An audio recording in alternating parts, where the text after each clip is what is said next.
Your Creative Force by Avianne is currently available on Global Voice Radio. Talent is a flame. Genius is a fire. Broadcasting from the San Francisco Bay Area, the all-new all-hit show on creativity. Hosted by international award-winning artist and entrepreneur, Avianne. You're listening to Your Creative Force. And now here's your host, Avianne. Hi everyone, this is Avianne coming to you from the San Francisco Bay Area in California, the USA. I hope you are all doing very well. I am doing fine. I have been working very hard. As you know, I have built some businesses and I am building more. And I am growing and expanding my existing business interests, of which this show is also a part. So I've been covered in work. I've been working really hard. I've been working really long hours. But it's a good tired that I'm feeling. I've been doing so much to move the ball forward on everything I am involved in. And I hope you have been up to your own wonderful dreams and your own wonderful vision, and that you've been building those. It is wonderful to be here and do the show with you guys today. As you know, our show is called, and this series is called, Your Creative Force, and we are on episode 11. Very interesting topic that we are covering today. Our topic is playing your cards well. Now, before we jump with both feet into this topic, I just want to quickly give you a few ways to connect with me. First, you can connect with me via email at coachavianne@gmail.com. Coach Avianne, Avianne @gmail.com. You can also go to one of my current 2 websites, which includes artbyavianne.com. And the other one is called takeartclasses.com. You can learn a lot from those 2 websites about me, about what I'm doing. I'm also on LinkedIn. We're also on Facebook. But since our social media pages may change from now to the time that you listen to the show, I'm not going to give those officially. Just if you type in Avianne, the real Avianne, hashtag Avianne artist, I don't know. There are so many ways to get hold of me. Yes, just go for it and find me online. It will be very easy. Best ways, like I say, artbyavianne.com, takeartclasses.com, and then also, of course, coachavianne@gmail.com. And Avianne is spelled Avianne. I'm in a really great mood today because I have had some wins in the last week and 2. Some big wins, some small wins. I had to overcome a few of my own fears, a few of my own inhibitions to press hard into some of what I have been doing in business, which is part of why I felt that I want to dive into this topic with you guys today, playing your cards well. We're going to look at how you play the game of life and the game of business by playing your cards well. In both life and business, we cannot always control the hands that we get dealt or the outcome of each game, but we can control how we play each hand. In episode 11, I want to take a closer look with you at how the hands we get dealt in life and business ultimately can be played to our advantage, even when it may not be optimal. There are a lot of moving parts to playing the game of life and business, and there are no guarantees. People with great hands can still fold or lose, and people with less than optimal hands can still play to win. I think this topic touches on something that is a bit of a sore subject for many of us. that whole thing that we kind of push to the back of our minds because we really do not want to think about it too much. Because if we think about it too much, maybe we will hyperventilate and maybe we will get really scared and not go really hard after our dreams, right? And that is the thing, that life is so unpredictable, so capable of just changing at any moment. There are so many things in life that we cannot control. I sometimes say to my students and the people that I coach and the people I work with and my clients, I say to them, isn't it a crazy thought that here we are in the middle of a vast universe, so big we cannot even measure it.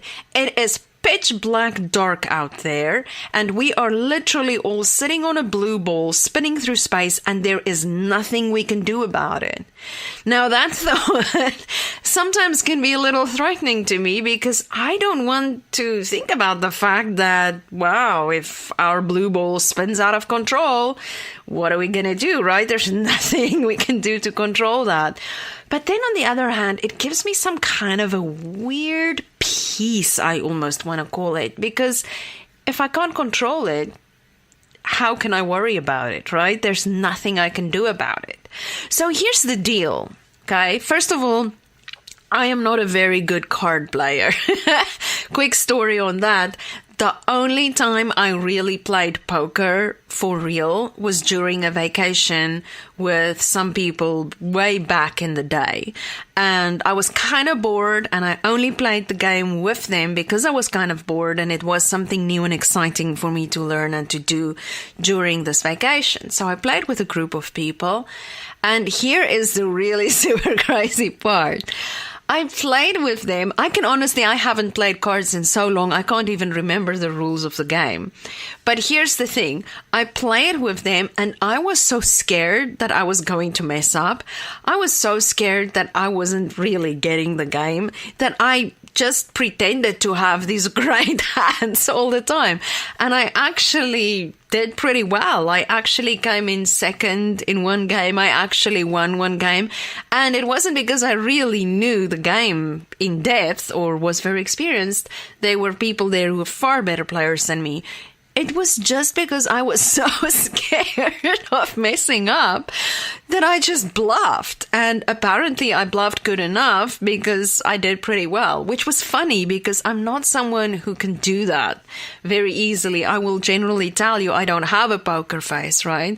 I think in that instance, the fear of just totally losing and not being at all good at it and messing up the game for other people or more experienced than me was just so great that it just caused me to whip out this bluffing skill that I didn't know I have, right?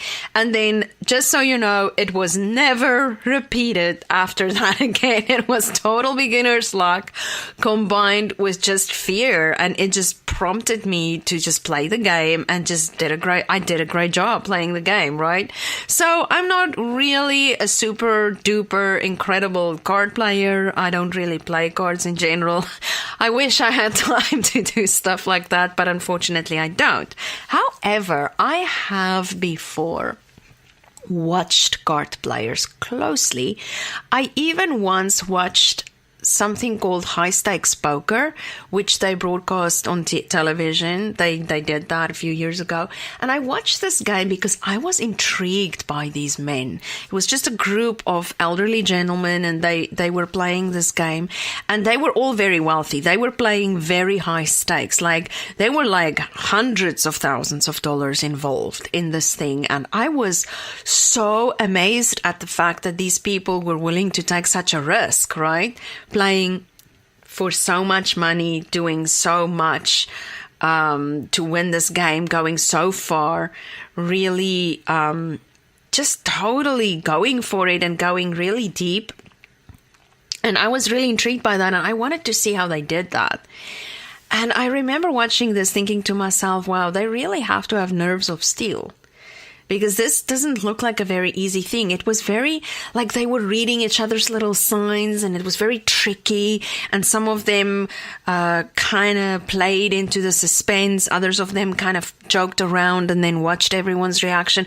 They were all trying to read each other, and reading each other was a huge part of the game, right? It was kind of freaky to see. It's like, wow, I wonder if they go around their everyday lives also reading people like that. But it taught me a lot to actually watch this game. So today in part 1, we're going to look at the hands we get dealt in life. What do we mean with hands we get dealt? Well, we each get certain circumstances or events handed to us. These are things we cannot control at all. The life stuff we have no say in. It is passed down to us from our family, drilled into us by our culture or religion, or simply things that happen to us that we never saw coming. Some of it is good. Some of it is great. Some of it is really hard or even awful. Remember our previous show? The good, the great, the bad, and the ugly, right? We kind of get a mixture of that handed to us in life. You have to understand what I'm mainly discussing today is not your choices. It's got to do with things that land in your lap, circumstances, events, things just come out of the blue, and just they can either derail you, or they can break you, or they can make you. These are the kinds of cards that you get dealt in life to play your games with, your poker games, your game of life with, but you can't control which cards you get dealt. And it's important for you to understand that that's what we're talking about today. And you're going to need this creative force inside of you. You're going to need to be able to really trust yourself to win at this game of life. Our first hand, our very first hand in life, gets dealt to us when we are born. Think about it. Everyone gets dealt a pretty definitive hand in the first poker game of life called being born. Some people are born into luxury with ample opportunities, and some are born into controversy or even chaos. We cannot control how we enter this life. Most of us are born into a situation somewhere on the spectrum of not so great to decent enough. We know that only a very small percentage of people are born into an optimal situation where they have every opportunity and every type of support system at their disposal without thinking twice about it. Most of us are not so fortunate. Most humans are born in countries that may not be super developed, that may not be super high tech, and they have to fight really hard for survival. And the cards they get dealt are very difficult cards if you just look at the fact that they have to really struggle for everything they get, far more than people, for instance, where I live in the USA. I don't think most people have to struggle so hard just to get by. There are some people here who suffer and struggle, and there are people, I'm not dissing them, I'm not diminishing suffering. Suffering is everywhere. On a little side note, nobody escapes suffering. I think we already covered that in some of our other shows. We all have a measure of suffering we experience in life. But if you look at third world countries and you look at places where people really suffer on a large scale, then you can't really compare that to the USA, because people here are very fortunate. We have a lot of stability in many ways. We have a lot going for us. We are a wealthy nation. Most people here get by pretty fine, have a car, have a house, things like that. Most people in the world are not that lucky, right? So that's what we are talking about. And we can't control this hand. We get born into this. Okay, this is the first hand we get dealt in life. After this, we get dealt many more hands to play in life, some in our personal lives, and later also some hands that pertain to our professional capacities. Things like the boss you get to work for, the employee that suddenly gets sick, the family member who chooses a life of crime. These are all the hands we get dealt, and they are usually pretty tough, right? If we're honest about it, most of the time we get things happening out of the blue that we didn't expect, and they're not always that great. When they're great, they're really great, right? But most of the time, it's like day-to-day stuff. The cards we get dealt are day-to-day problems and struggles and survival tactics that we need to push through and work through, right? Those are mostly the kinds of cards that we get dealt. The hands become more intricate and more high stakes also as we get older. I encourage you to watch card players play high stakes poker. It will teach you a lot about the analogy I'm using. I really encourage you to try and do that because there's no way I can explain all of that in one show. But you will be very intrigued when you see how these guys play the game, especially when they're super professional and they do it all the time. There are certain things you need to understand about playing the game of life as we equate it to the game of poker. Now, this is going to be a mouthful, so get your notebook ready, record this part. This is really cool, but it's a lot to take in, and I'm going to go through them. There are 12 things that you need to understand about playing the game of life that completely corresponds to playing the game of poker, right? Number 1, nobody can control the cards that anyone gets. You have to understand that. You cannot control the cards your mother got, the cards your kid is going to get.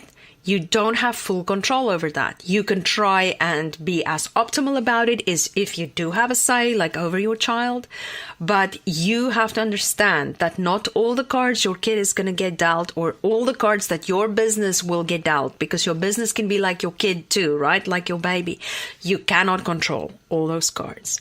Higher powers, events outside of your control, even things that happened before you were even born.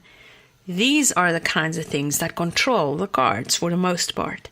Nobody else can fully know all your cards, and you will never fully know the cards someone else got dealt. Just remember that you can only feel with your own feelings. You can only think with your own mind.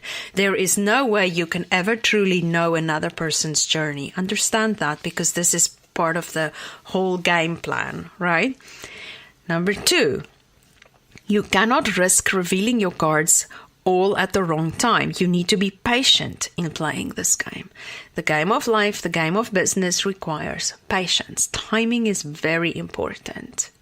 I'm not going to elaborate on that too much, but if you think it through, you will understand exactly what I mean. If you time things well, you can seize opportunities at the right moment. And that is actually pretty important. Don't let people tell you that timing doesn't matter, because trust me, it does. Number 3, you need to learn how to read the way that others play their game so you can make optimal moves. You need to read other people in this game of life and business. You need to know what they're ready for. You need to know what they are willing to accept. You need to know when you can do the sale and when you have to walk away, right? Reading people is very, very important. Then, number 4, the higher the stakes, the more difficult the game will be, and the higher your risks will also be. As you grow in life, in business, in any area of your existence, you have to understand that the game will become more complex, there will be more moving parts, and your risks will also increase, right? If you have nothing to lose, if you're just starting out and you haven't really built up anything yet, and you haven't really invested a lot of time or money or effort into building something, you don't really have a lot to lose, right? And I can tell you, my art academy, I have put blood, sweat, and tears into building that for years now. So if that were to crash down on me, that would be high stakes. That would be a high risk. That would be very painful for me, right? So keep that in mind. Then also remember, number 5, there are no guarantees. Even if you play the best game you possibly can with the best cards, you have to understand that. There are always variables involved in this game of life. And even if you have the most perfect timing, the most optimal results with a certain deal that you're making in business, even if everything seems to line up and the stars all fall in place for you, things can go wrong, and it's always a risk. There are really no guarantees. But you have to understand this doesn't only pertain to business and entrepreneurship, it's life. You can't control your own health always. You don't know when you can get sick. You don't know when someone else can come and try to take away what you've built. You don't know when stuff like that will happen. So the best you can do is really super learn to play the game great, right? I'm not saying all this to scare you guys, but I need to be real. Remember, I keep it very real in our show. Okay? Then, number 6. You cannot decide not to play. See, a lot of people think they can do this. They can just cop out.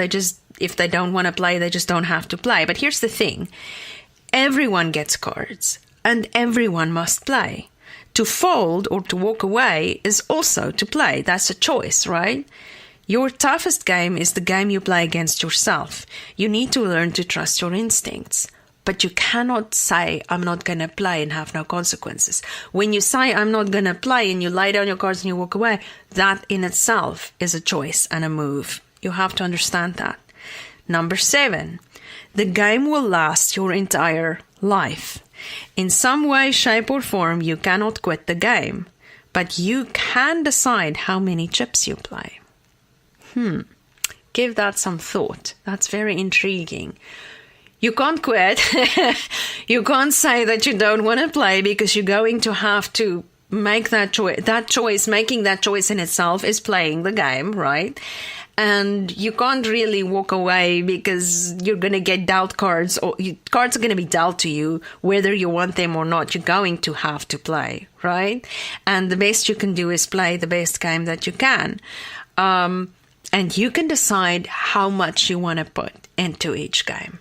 There are many different games you're going to play on many different levels in many different areas of your life, and you can decide what your risk is. That is something you absolutely do have control over, for the most part. Number 8, you don't go all in unless you are very sure of your move, because you can run out of time if your move goes wrong. But you always go all in with your integrity. I think that speaks for itself. Linking back to number 7, this will last your entire life. This game will always be an ongoing thing, right? Life, from the minute you get born until the minute you leave this planet, you are alive, you're in the game of life, you're in the game of your professional existence, your occupation, your job, your entrepreneurial game, right? Those things never change. You always have to play the game. But then you don't have to go all in. This comes back to you can decide how many chips you play, right? But you always go all in with your integrity. It's the one thing you can never just wing or be half-hearted about. You're going to have to decide that you play with full integrity, because that is a shield. That is something that protects you, right? Go listen to some of our other shows that we've done up to now about integrity and authenticity and boundaries. Those are very awesome shows.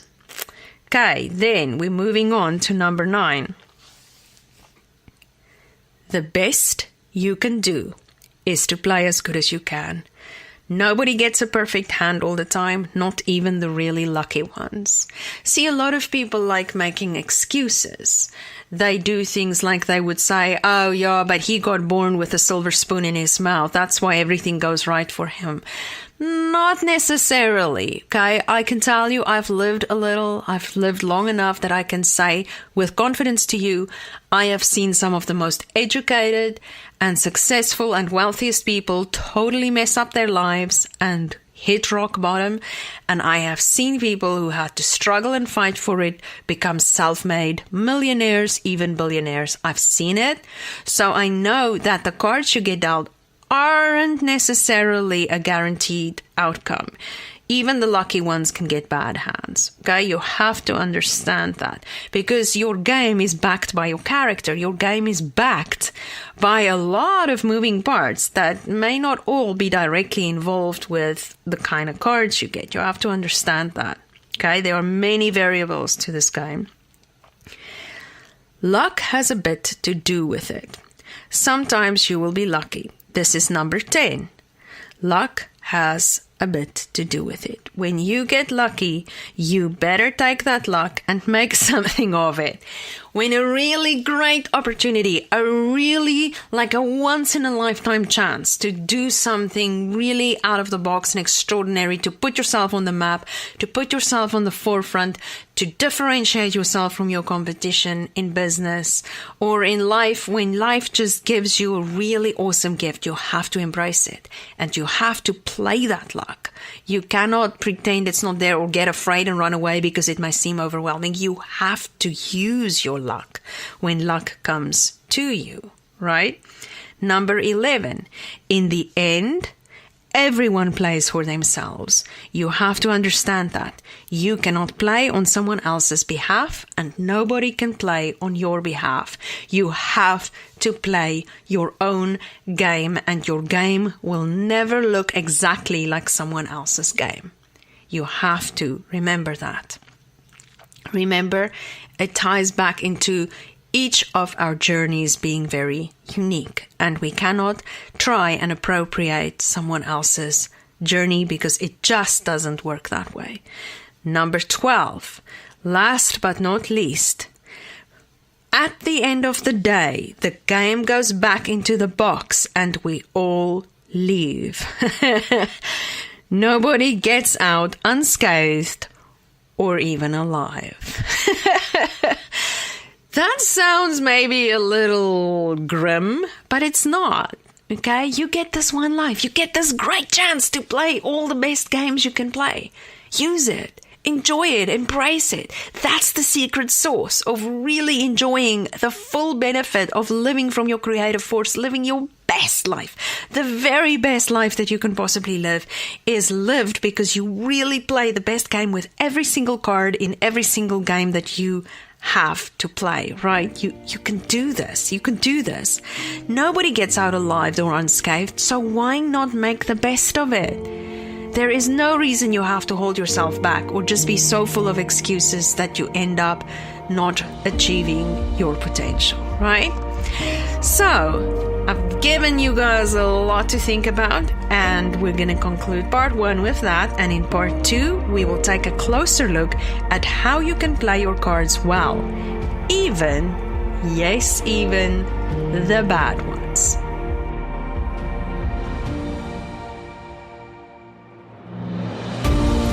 The broadcast that sets you on a path of inspiration and fire.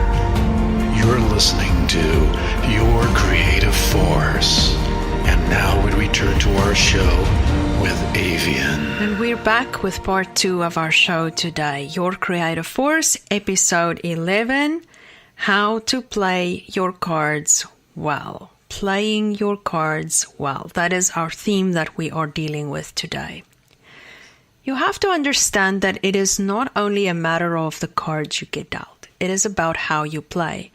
A lot of this has to do with the choices you make in each game and the way you play your cards, depending on what kind of game you are playing and what kind of cards you get dealt. But how you play is important.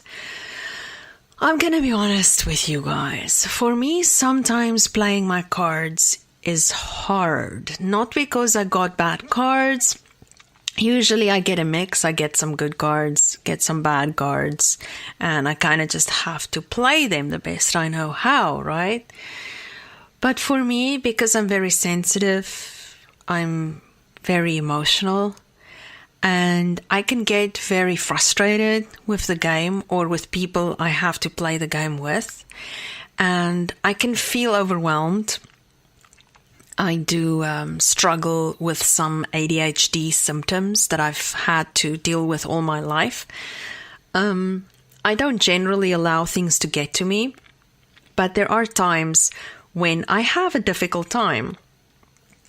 I have a difficult time focusing or a difficult time paying attention to the game. Maybe I have to play a game that's kind of boring or a game that isn't really my strengths. Like I have to play with really strong players and I feel kind of like I'm out of my league. And those can be hard. And if I allow my emotions to get the best of me, then I can mess up a game. I can mess up even a good game. I can mess up a game that is even going my way. And a frustrating thing, if you've played the game of business for a while, the game of life, but specifically the game of business, and you're in a game and you're in a deal or with a client or whatever the situation or the context of the game may be, sometimes you can feel it. It's such a weird thing. You can sense that you are messing up the game, and it's almost like you don't know how to stop messing it up. And the more scared you get, the more you mess it up. That happens. That can happen to us. And I just want to give you great encouragement that it's okay to sometimes mess up a game. You're not always going to make perfect moves, and that is really okay. You will get another chance. There will always be another game. And when the games are over, then we all go, like the whole game goes back in the box and we all have to leave, right? So you can't, there's a certain sense in which if you learn to play the game, you do your best, you know realistically what you can do with the game, and you stick to your integrity, you're going to be okay. It's when you allow, I've seen these players, if they allow their emotions to take over, if they become greedy, if they step out of character, if they step outside of what they know is reality and they let their emotions run wild, that is when they make mistakes. That is when they overestimate or underestimate themselves and they start making big mistakes. But for the most part, if you stick to your game plan, if you just remain calm, you take it one step at a time. I have the skill where I break things down for myself in doable steps. That skill has helped me so many times. It makes things logical. It takes the emotional edge off, and I become a lot more relaxed and a lot more able to navigate the game as far as I have control.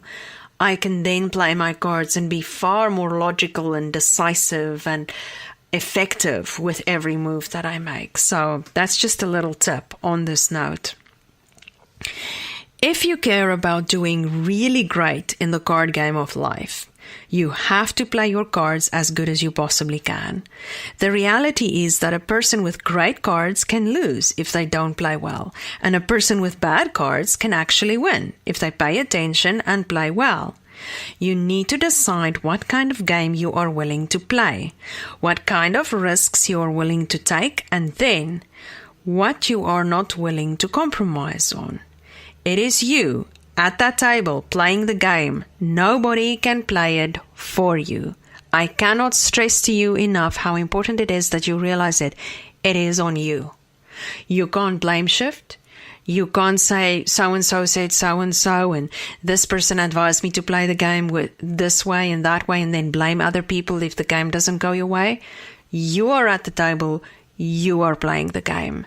The buck stops with you. You have to be responsible for playing your own game. You cannot look at other people to do it for you or to take the responsibility on your behalf. It's just not how the game of life works, the game of business. None of it works this way. You need to decide what you don't compromise on. Nobody can decide that for you. Only you can. I guarantee it.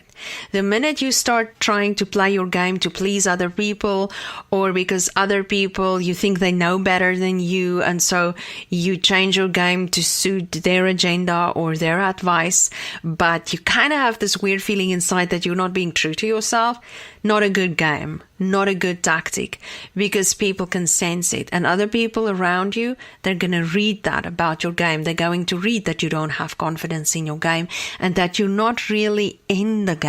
Your mind is elsewhere, and they're going to use it against you.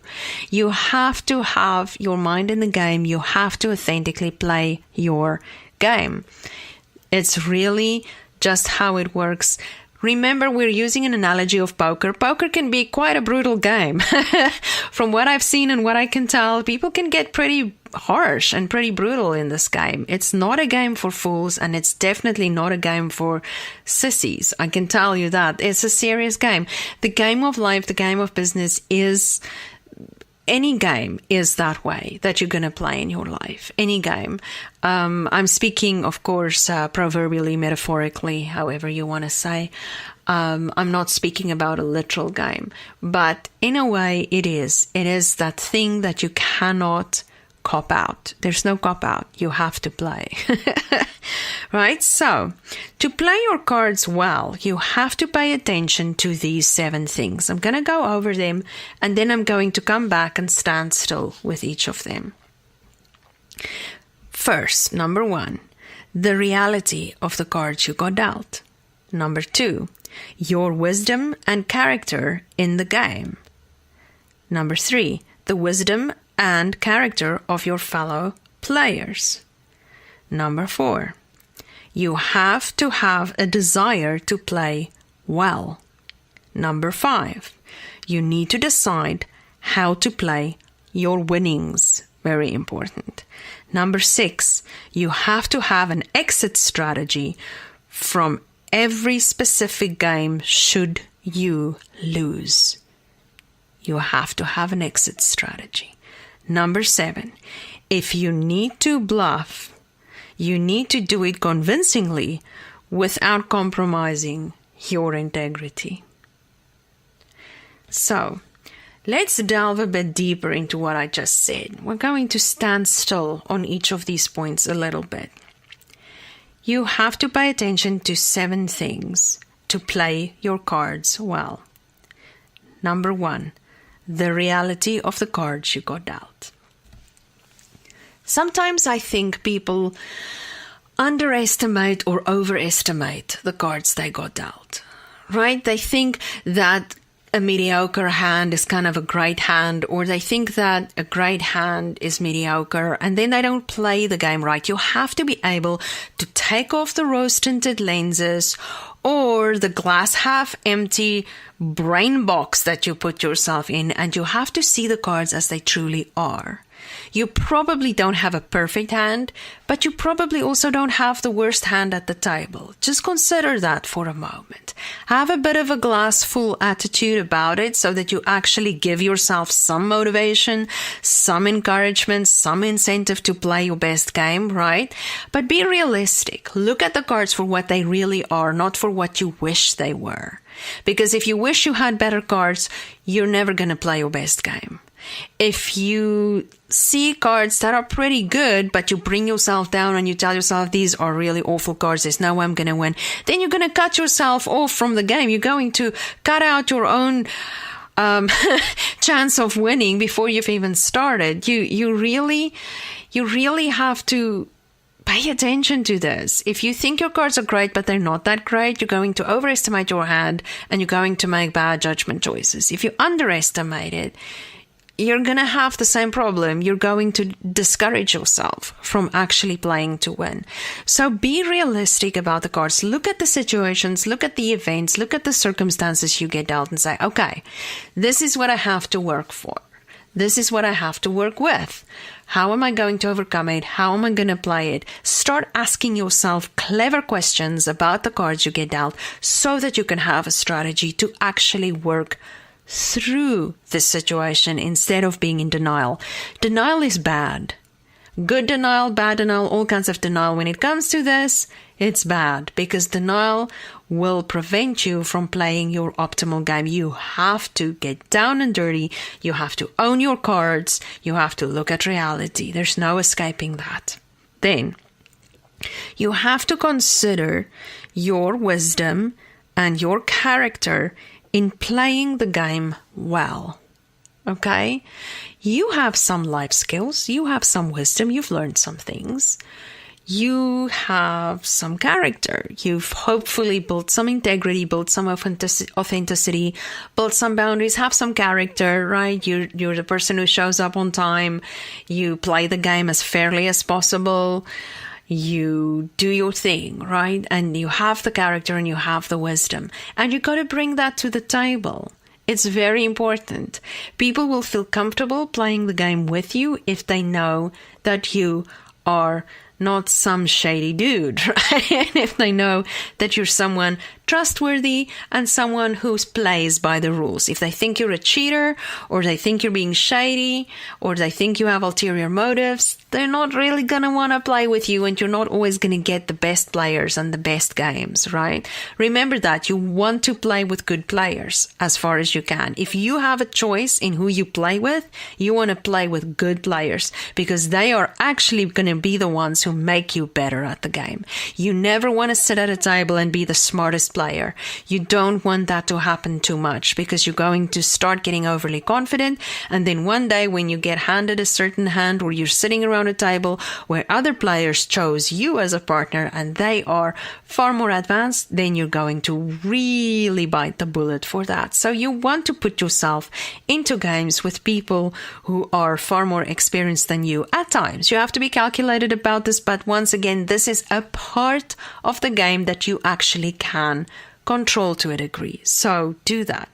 Then number 3, the wisdom and the character of your fellow players really matter. Okay? This is what I just tapped into. You have to decide who you play with. I can tell you something interesting about myself. I kind of like playing with alphas. I kind of look for alpha personalities. They may not always be the most pleasant people. They may not always be the easiest people to be around. But if they have certain leadership qualities, if they are alphas, if they are like the top dog in their company, or they are like the top dog in their industry, I like going and saying, hey, let's play this game of business together. Let's see what we can cook up together, right? Because I feel surrounding myself with alphas makes me a better business leader. It makes me a better instructor, a better coach, a better artist for my clients. It makes me better. So I like to surround myself with really top-notch players when it comes to playing the game of life. Okay? And the same goes for the game of business. Then number 4, and this is something that I think people underestimate a lot. You have to have a desire to play the game well. I'll give you a quick example. This actually just happened to me earlier today. I was in a situation when I was instructing a group of people, and I was instructing them in a very difficult type of art form. It was very difficult. It was kind of tough. They had to pay attention. They had to focus. They had to really bring their A game to be able to master this specific art skill, this specific art genre that I was trying to teach them, trying to instruct them on, right? And I had 12 people in the room, 12 people that I was dealing with in this situation. 2 of them were really overwhelmed with the task I gave them. One of the people who were overwhelmed simply bowed her head, lay down on her arms, and refused to do anything.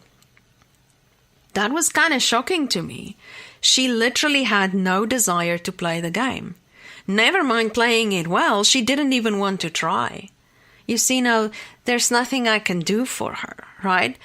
And remember what we said before, not playing the game is also playing the game. So the kind of game she played was she folded right off the bat. She just took herself right off the game. She didn't learn anything. She didn't benefit at all. She wasn't even going to try. And that is her own overthinking. That is her own mind block. I can't work with that. If you don't give me something to work with, then how am I going to help you? I can't instruct you. I can't teach you any skills. If you don't give me your willingness, your desire to play the game and then play the game well, right?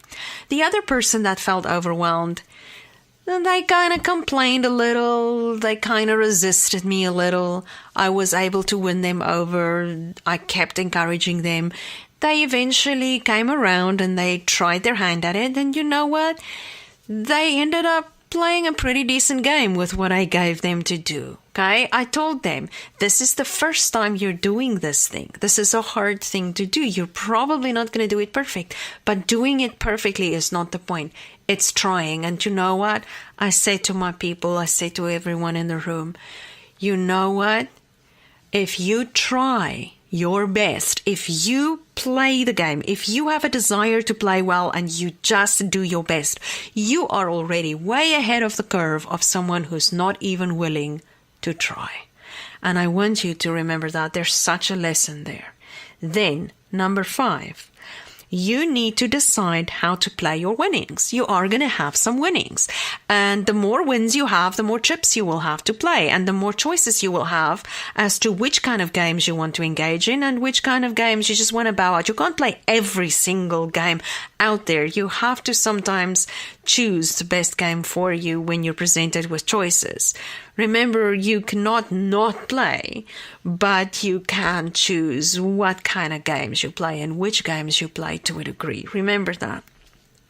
Then, number 6, you have to have an exit strategy from every specific game if you should lose. When I have to take a risk in my business or I have to expand a portion of my business, I kind of do this thing which pertains to what we're saying number 5 here in number 5, that you need to decide how to play your winnings. And it also pertains to number 6, how to have an exit strategy should you lose. I kind of do this thing where I play, okay, what is the best case scenario and what is the worst case scenario? And I kind of play the two out in my head. I'm like, okay, if this deal, if this client, if this situation really goes south, what would be the worst case scenario? And then I'm like, okay, if it really works out and we really have success here, what is the best case scenario? And I kind of make sure that I have some sort of strategy around both. Okay, maybe I'm not an optimist as much as I am a realist when it comes to that, but I know that I need to protect my dreams and my heart and my vision. This is my baby. These businesses, these creative industry businesses that I'm building, they are like my kids to me. I'm very protective over it. I do not want to do some silly thing that causes me to lose years of my hard work, right? So I'm really cautious. So that's what I do. I balance the two aspects. I balance those two extremes, worst case scenario, best case scenario, and then everything on the spectrum. And that has actually helped me to cope with stress and to cope with things better when they do not work out exactly. I can tell you that since even 2 years ago, I am now a little easier on myself. I forgive myself a little bit easier when I really mess up a game. I'm like, okay, I played my cards. The cards didn't exactly pan out for me. This game was kind of a dud. Everyone folded prematurely, or it never panned out to be this really lucrative game that I thought it was going to be. So I have to count my losses and walk away. Or this was a great game. Let's see if we can play more of this kind of game, right? So that's just something you need to keep in mind. Then, number 7. If you need to bluff, you need to do it convincingly without compromising your integrity. See, bluffing is not cheating. There's a very big difference, and you need to understand that there is a very big difference between bluffing and cheating. They're not the same. They really aren't. Bluffing is when you pretend to have a good hand, right? In a card game. Now I really have to get my facts straight. If anyone out there is listening to this and they actually know how to play cards, right? So bluffing is pretending that you have a great hand when you really don't, or pretending that you have a bad hand when you really have a great hand. And it's a tactic. It's not showing your underbelly. It's kind of projecting strength in the game. You can do that. You don't have to compromise your integrity to do that. If you were dealing cards under the table If other people don't always have to read your weaknesses. They don't always have to know everything. Okay. Part of the fact of life, part of the fact of this game, part of the rules of this game called the game of life, the game of business. Part of it is that we get to be careful who we share our cards with. We don't have to share our cards with people. We don't have to show them the whole game. We can be strategic, right? That's all part of it. So when you need to bluff, you need to do so convincingly, but you don't have to compromise your integrity. You don't have to cheat in order to bluff. You don't have to cheat in order to win. But you sometimes have to project strength even if you don't really feel it, even if you don't think your cards really warrant it, right? That's not cheating. There's a difference between bluffing and cheating, and I would encourage you to look a little deeper into all that, okay? So, with all that, we're going to conclude part 2, and in part 3, we are going to discuss some more detail about the strategies, experience and skills you will need to play your game well.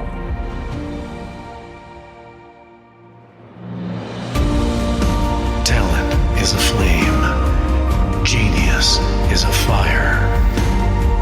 And now we return to our show with your host, Avianne.